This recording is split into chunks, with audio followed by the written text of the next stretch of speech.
नमस्कार, मैं हूं आशीष चित्रांशी और आप देख रहे हैं द न्यूज लॉन्चर। रामभद्राचार्य इस वक्त इस देश में सबसे ताकतवर कथित संत ये मेरे विचार है।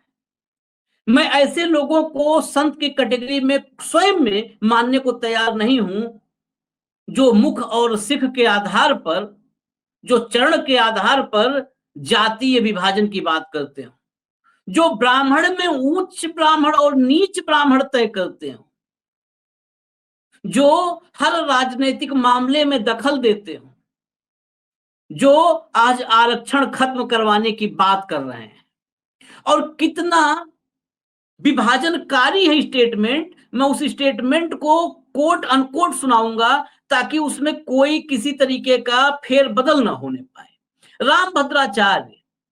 रामभद्राचार्य वही हैं जिनकी कृपा हो जाए तो यूपी में सरकारी नौकरी भी मिल सकती है, और सरकारी नौकरी बाबू की और प्यून की नहीं, अफसर बना देते हैं। ये लोक सेवा आयोग जो यूपी में बैठा है प्रयागराज में, उसमें चेयरमैन तो फर्जी में बैठे हैं। उस लोक सेवा आयोग का, उत्तर प्रदेश लोक सेवा आयोग का असली चेयरमैन कोई और नहीं है, रामभद्राचार्य हैं। अभी वो भी हम आपको दिखाएंगे, सुनाएंगे कि कैसे चेयरमैन है। इनके हुक्म पर नौकरी मिलती है, सीधे अफसर बना दिए जाते हैं। तो आप लोग पढ़ाई लिखाई में जो टाइम वेस्ट करते हो वो नहीं करो। उससे बेहतर है कि चित्रकूट में इनके धाम में चले जाओ, इनकी सेवा करो। अगर इनकी कृपा दृष्टि हो गई आप पर तो आप रातों रात अफसर बन जाओगे, अफसर बन जाओगे। ये तो हुक्म देते हैं कि बोला है कर देना भाई, कर ही दोगे। तो खैर, अभी पहले इनके आरक्षण वाले मसले पाते हैं। वही आरक्षण वाला मसला जो लोकसभा चुनाव में 240 पर ले आया भाजपा को, वही आरक्षण वाला मसला जो महाराष्ट्र और झारखंड में जब गले की फांस बना मोदी जी के, तो मोदी उल्टा ही जोर जोर से, अक्सर वो कहते हैं ना, झूठ बोलो जोर जोर से, झूठ बोलो जोर जोर से, झूठ बोलो जोर जोर से, झूठ बोलो, तब तक झूठ बोलो जब तक उसे सच न मान ले। तो खूब जोर जोर से आजकल बोल रहे हैं कि राहुल गांधी आपका आरक्षण खा जाएंगे, राहुल गांधी आरक्षण खत्म कर देंगे।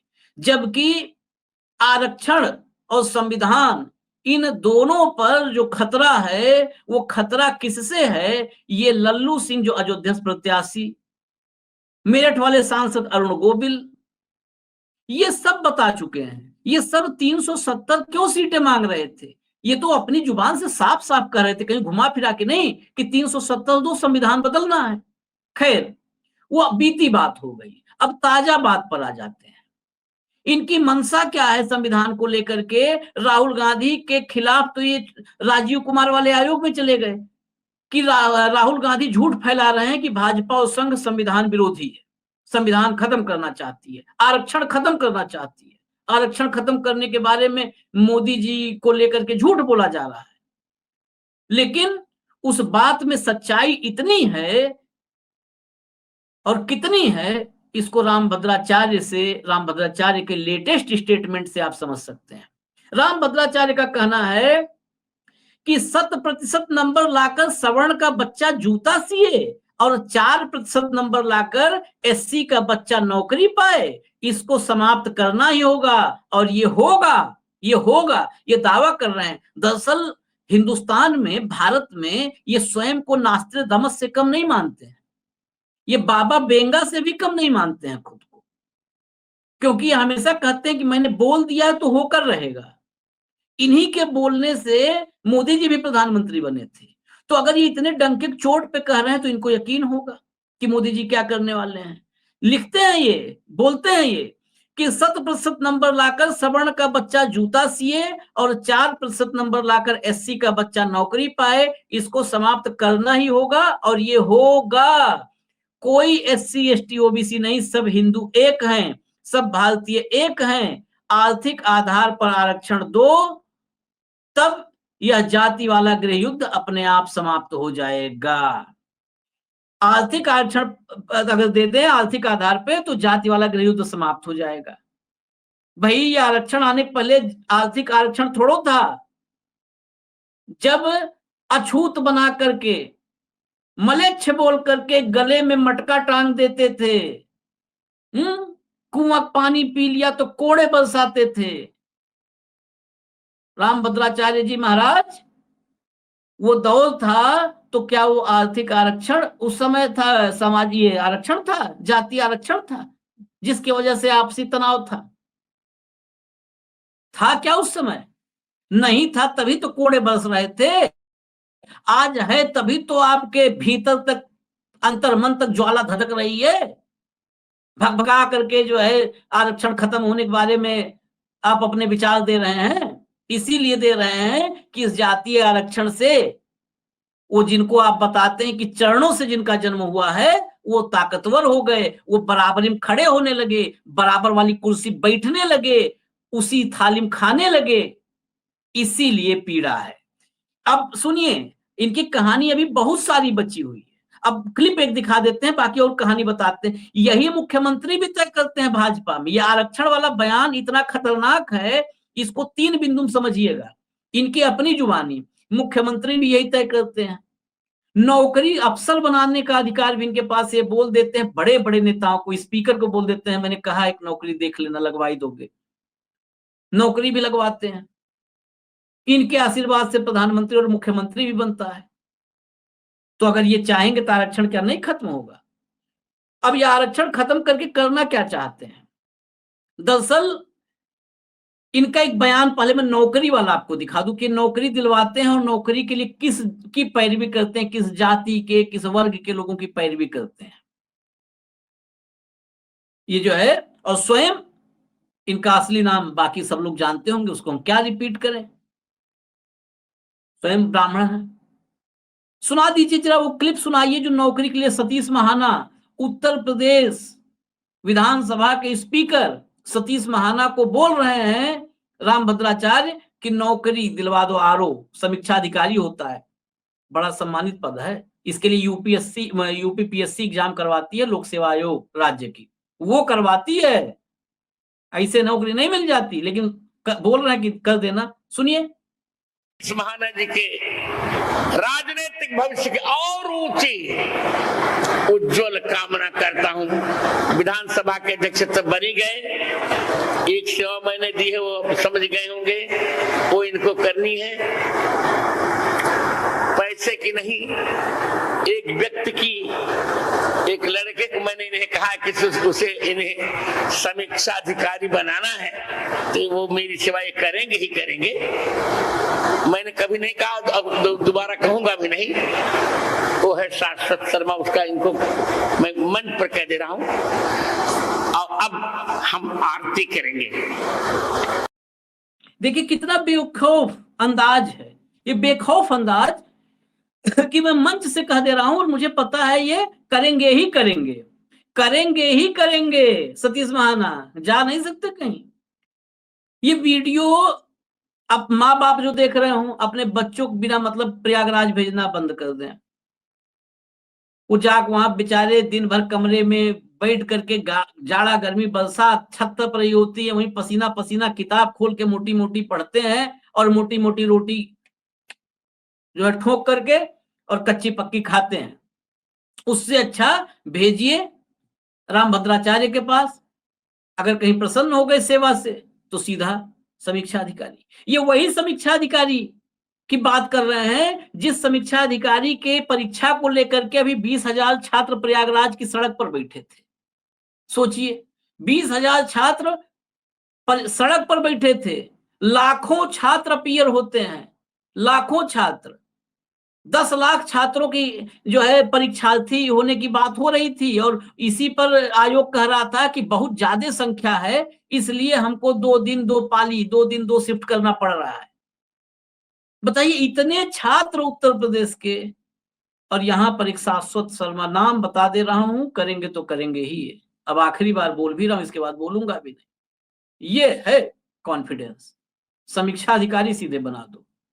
आज समीक्षा अधिकारी बना रहे हैं ये मंच पर, पता नहीं इसके पहले कितने समीक्षा अधिकारी बनाए होंगे। कहीं आईएएस और आईपीएस न बनाते हो, मुझे तो इसमें भी डाउट है। अब ये कह रहे हैं कि आरक्षण खत्म कर दो। लेकिन कितना विभेद है, ब्राह्मण में ब्राह्मण छांटने वाला ये शख्स स्वयंभू शंकराचार्य जगत गुरु, हम तो 4 ही शंकराचार्य हम लोग जानते थे इस भौगोलिक भूभाग भारत भूमि के 4 कोनों पर, 4 दिशाओं में, जो आदि शंकराचार्य ने स्थापित की थी। उन सब के शंकराचार्यों को भी हम लोग जानते हैं। लेकिन ये महोदय, ये ब्राह्मण में ब्राह्मण तलाशते हैं और ऊंच ब्राह्मण नीच ब्राह्मण तय कर देते हैं। कौन सा नीच ब्राह्मण है जिसके यहाँ उच्च ब्राह्मण अपनी लड़की की शादी नहीं कर सकता? ब्राह्मण में ब्राह्मण अपनी लड़की की शादी में ब्राह्मण में ब्राह्मण ऐसा होता है जो अपने बेटे के लिए उस ब्राह्मण की लड़की नहीं लेता है। मतलब ब्राह्मण में ब्राह्मण की लड़की अछूत हो जाती है जहां पर, वहां से रामभद्राचार्य का ज्ञान प्रारंभ होता है और बता रहे हैं कि आरक्षण खत्म कर दो, आर्थिक आधार पर करो, सब जातीय जो है गृहयुद्ध खत्म हो जाएगा। अरे ये पैदा ही होता है इस ज्ञान से जहां पर विभेद है, नफरत है, शोषण है। सुना दीजिए जरा एक और क्लिप, जो ये जाति पर ज्ञान दे रहे थे ब्राह्मण वाला सुना दीजिए, एक क्लिप और है, सुनिए जरा, कंट्रोल रूम सुनाइए, सुनाइए। ब्राह्मणों की चर्चा चलाई गई। हमारे यहाँ कुछ ब्राह्मण सरयू पारणों में अच्छे नहीं माने, उनके यहाँ ऊंचे कुल के लोग अपनी बेटी नहीं देते। उपाध्याय और चौबे, त्रिगुणायत, दीक्षित और पाठक, इनको इसलिए अधम मानते हैं हम लोग कि इन्होंने विद्यार्थियों से पैसा लेकर पढ़ाया, इसलिए हमने इनको अधम ब्राह्मण मान लिया। बिल्कुल हमारा स्वभाव है। इनके यहां हम बेटी नहीं देते और नहीं इनके यहां से बेटी लेते। क्यों लेते हैं? हम विद्यार्थी का एक पैसा भी लेना गोमांस के बराबर समझते हैं। हमारे सरयू पारीणों में, मैं तो सरयू पारीण ब्राह्मण हूं, बता दे रहा हूं आपको। पहले मैं ब्राह्मण हूं, वो भी सरयू पारीण ब्राह्मण हूं, अभी एक का ब्राह्मण हूं, वशिष्ठ गोत्री ब्राह्मण हूं। पहले मैं ब्राह्मण हूं, फिर साधु हूं, फिर त्रिदंडी सन्यासी हूं, फिर जगत गुरु रामानंदाचार्य हूं। सुन लीजिए, पहले ब्राह्मण हैं और भारतीय पूरे में पहले ब्राह्मण हैं, फिर क्या त्रिदंडी है। मतलब टेक्निकल टर्म नहीं जानता तो नहीं बोलूंगा, वो जितना टेक्निकल टर्म उन्होंने बताया, लेकिन कहीं ये नहीं बताया कि मैं भारतीय हूं ना। पहले ब्राह्मण हूं, ब्राह्मण से ही पहचान शुरू होती है और श्रेष्ठ ब्राह्मण बता दिए सरयू पारीण है। जब ब्राह्मण में जो व्यक्ति भेद कर रहा है और इतना ताकतवर त्रिलोकदर्शी, मुझे तो डर लग रहा है इनके वीडियो करते हुए कहीं मुझे भस्म वहीं न कर दे बैठे बैठे कि जाओ स्वाहा भस्म। बताइए, और यही नैरेटिव सेट करने वाले हैं, यही बताते हैं कि संविधान आरक्षण सब खतरे में है। ये लोग कौन हैं? यही वैचारिक पथ प्रदर्शक हैं, मोदी के, योगी के, भाजपा के। ये वैचारिक पथ प्रदर्शक ही नहीं है, ये विचारों के सूर्य हैं, स्रोत हैं। यहीं से विचारों की रोशनी निकलती है, हालांकि वो रोशनी जहां जाती है वहीं अंधेरा कर देती है, बाकी रोशनी को, बाकी उजाले को खा जाती है। तो इनके इतने श्रेष्ठ विचार, अब समझिए इनको और डिटेल में। नौकरी दिलवाने वाली बात पर अभी मैं फिर आ रहा हूं कि वाकई वो कितना गंभीर है। इन्होंने कहा कि राजस्थान में, अब देखिए कितना ब्राह्मणवादी शख्स है ये, कितना ब्राह्मणवादी। उन्होंने कहा कि राजस्थान में सब लोग जानते हैं कि जब मुख्यमंत्री की चर्चा चल रही थी कि राजस्थान का सीएम कौन बनेगा, तो मैंने ऊपर बात की। सोचिए, ऊपर बात की और कहा कि राजस्थान का मुख्यमंत्री ब्राह्मण को बनाओ। अब ये ऊपर किससे बात करेंगे कि ब्राह्मण को बनाओ? ऊपर मतलब अब गडकरी से, राजनाथ से थोड़ो बात करेंगे, शाह को, मोदी को बोलेंगे ना मुख्यमंत्री। और कौन बना सकता है ये किसी से पूछ लो भैया। नड्डा को भी फोन करने का मतलब नहीं है। नड्डा फोन करने का मतलब ये भी नहीं है कि वो मैसेज ऊपर तक पहुंचा पाए। ये ऊपर फोन किए, ये अद्भुत, इतनी ताकत किसी में नहीं है इस देश में, किसी संत में, कथित संत में, या मैं कह रहा हूं असली वाले में भी नहीं होगा, जो वास्तविक संत हैं। मैंने ऊपर बात की और कहा राजस्थान का मुख्यमंत्री ब्राह्मण को बनाओ, सभी ने कहा कैसे होगा, वसुंधरा जी कैसे मानेंगी। तब हमने कहा कि उन्हीं के मुंह से कहलवाओ, और इस तरह से मेरे समझ से राजस्थान को पहला ब्राह्मण मुख्यमंत्री मिला। यानी वसुंधरा राजे के साथ जो हुआ, उस पूरे एपिसोड का स्क्रिप्ट राइटर कोई और नहीं, रामभद्राचार्य। हम लोग तो सोच रहे थे कि मोदी और शाह हैं, लेकिन स्क्रिप्ट राइटर तो रामभद्राचार्य निकले। वो डायरेक्टर प्रोड्यूसर मोदी और शाह थे, स्क्रिप्ट यहां लिखी गई थी। अब ब्राह्मण मुख्यमंत्री बनाओ कि पैरवी रामभद्राचार्य, घनघोर ब्राह्मणवादी शख्स। ये फोटो दिखा दीजिए, और मोदी जी के कितने करीब है, ये फोटो जरूर देख लीजिए। ये फोटो आप लोगों के लिए बड़ी काम की है, यही बता रही है कि आरक्षण पर क्या होने वाला है, आरक्षण को लेकर के क्या विचार है भाजपा के शीर्ष नेतृत्व के दिमाग में, ये आज साफ हो गया है। अब मैं जो कह रहा था कि नौकरी पर मैंने 24 घंटे पहले ही खुलासा किया था, और वो खुलासा दरअसल इंडियन एक्सप्रेस का था, लेकिन मैंने उसको डिटेल में आप तक पहुंचाया था कि उत्तर प्रदेश में आरओ और एआरओ के और अफसरों की नियुक्तियां किस तरह से, किस कदर घोटाले के रूप में तब्दील हो चुकी हैं। हाई कोर्ट ने चौंकाने वाला घोटाला कहा था। इस बात को जोड़िएगा कि नौकरी कैसे मिल रही है 2017 के बाद से।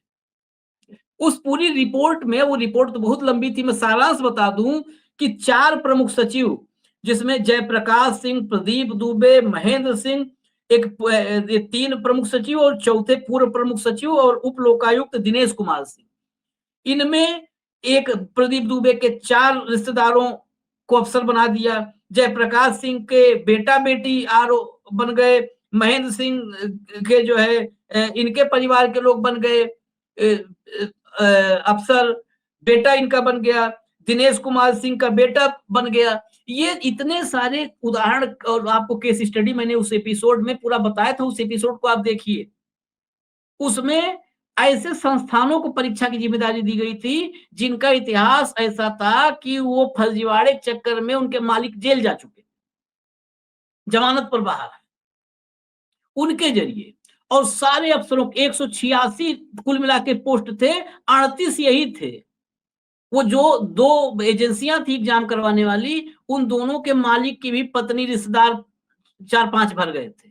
सब अफसर हो गए यूपी में और नौकरी कर रहे हैं। हाई कोर्ट ने इसको चौंकाने वाला घोटाला कह के सीबीआई जांच की बात कही थी, लेकिन विधान परिषद चला गया सुप्रीम कोर्ट। हाई कोर्ट में पहले गया, समीक्षा याचिका डाला, उसको हाई कोर्ट ने खारिज कर दिया क्योंकि सारा तथ्य सामने था, दूध का दूध पानी का पानी था। लेकिन फिर सुप्रीम कोर्ट में आ गए, और सुप्रीम कोर्ट में फिर रुक गई, सीबीआई की जांच पर रोक लग गई। अब अगला 6 जनवरी 2025 में सुनवाई है। खैर, उम्मीद तो कुछ खास नहीं है, लेकिन ये इसलिए बताए कि आप जी तोड़ मेहनत कर रहे हैं, जो बच्चे हैं आपके, कि अफसर बनेंगे, और यहाँ बाबा लोग बैठ करके और ऐसे आशीष दे देते हैं, जाओ अब नहीं बोलेंगे, बना ही देना, अब अफसर बना देना। आरक्षण, संविधान, ये सब आपको अभी समझ में नहीं आएगा तो आगे समझिएगा। फिलहाल मुझे इजाजत दीजिए, न्यूज लॉन्चर देखते रहिए। नमस्कार।